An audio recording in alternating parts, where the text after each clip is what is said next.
Cualquiera que escuche la palabra Inquisición se estremecerá. Su objetivo era combatir a cualquiera que tuviera opiniones contrarias al catolicismo y necesitara ser castigado. Los elementos de tortura se desarrollaron para castigar, instruir o simplemente obligar a una confesión.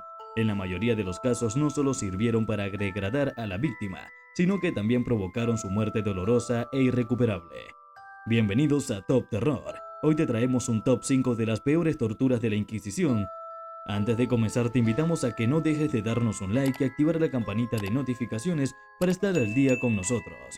Empecemos. Número 1. El potro. Se tiraban de las poleas del bastidor para estirar el cuerpo de la víctima en direcciones opuestas después de amarrarlas a una tabla por sus extremidades. Las extremidades se separaban de una manera insoportable a medida que se estiraban. Esto hacía que los huesos se dislocaran, lo que eventualmente causaba un dolor insoportable. El uso de varios bastidores, incluido uno que se asemeja a un caballo, fue común durante la Edad Media. Torquemada hizo uso frecuente de esta técnica durante la Inquisición, particularmente en España.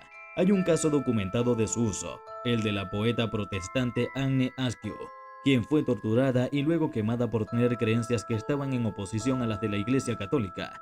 A pesar de la evidencia histórica que sugiere que se usó principalmente en hombres, además de usar esta técnica para extraer información, los torturadores también emplearon la psicología haciendo que sus víctimas miraran mientras atormentaban a otros. Debido al hecho de que pocas personas pueden soportar ver sufrir a otra persona inocente, es una forma aún más rápida de obtener confesiones. Muchas víctimas de la tortura en el potro sufrieron daños físicos y psicológicos, problemas de salud, discapacidades e incluso la muerte como resultado de los abusos a los que fueron sometidos. El potro de tortura probablemente fue inventado por los antiguos romanos, aunque es difícil determinar exactamente quién lo hizo. En la antigua Roma, este instrumento era una herramienta común para el castigo y la tortura. Era una forma de castigo brutal utilizada por los romanos en esclavos y prisioneros.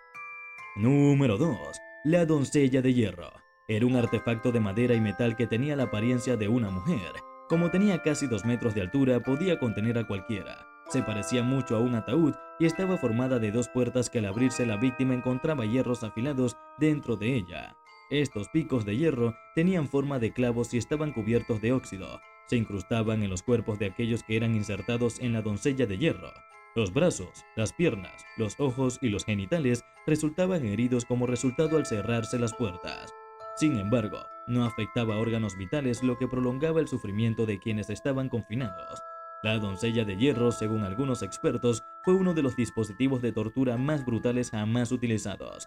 Debido a que el sangrado era gradual, la mayoría de las víctimas permanecieron despiertas durante varias horas o incluso días.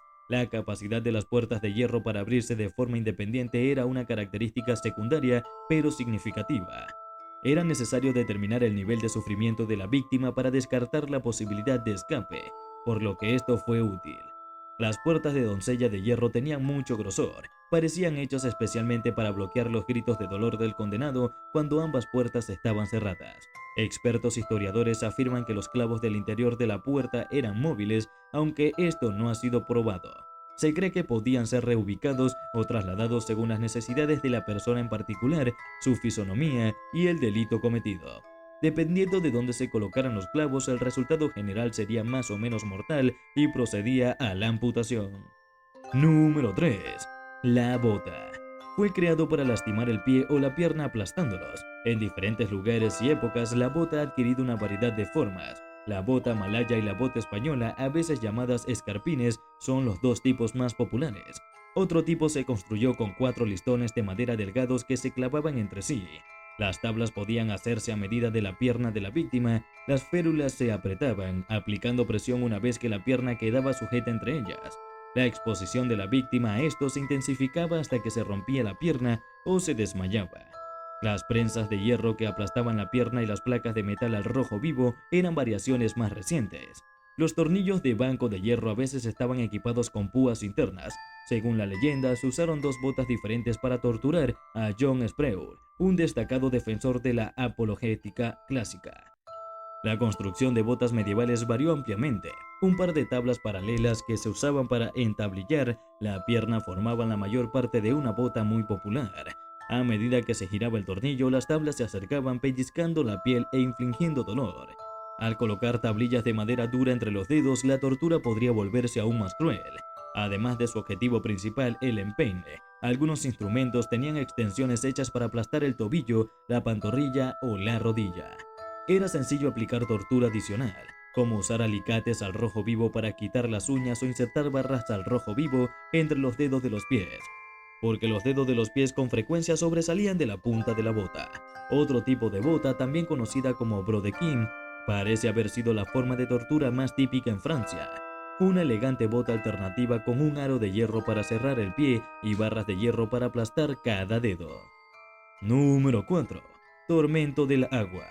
A finales de la Edad Media, tras la reforma penal instaurada en el año 1478, el siglo XIV, fue una de las técnicas de tortura más empleadas por la Inquisición. Usando una medida parecida a un litro de agua, se vertía el agua sobre la boca.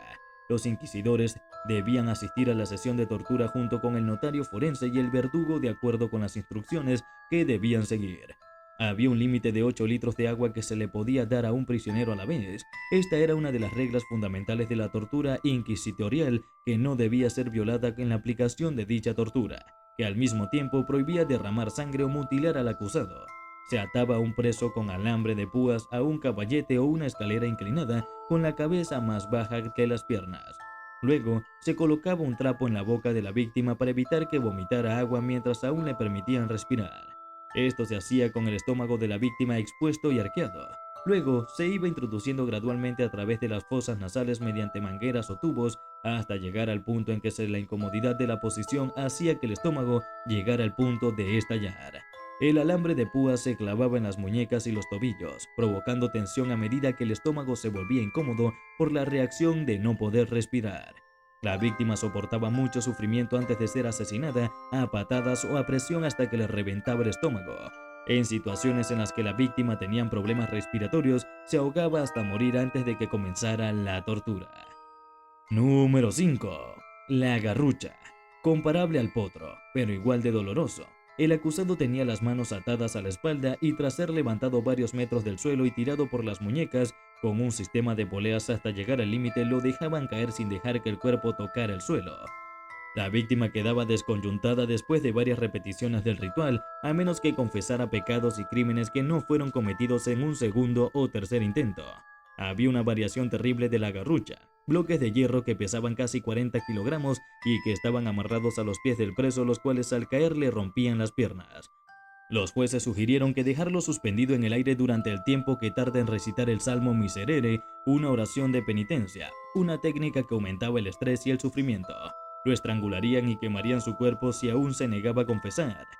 Cualquier texto de psicología básica o cualquier persona con capacidad mental media te dirá que esas torturas espantosas no fueron realizadas en busca de la verdad, más bien sirvieron como los apetitos de los sádicos enemigos y pervertidos de los jueces, citando su propia excusa para hacerlo en el nombre de Dios.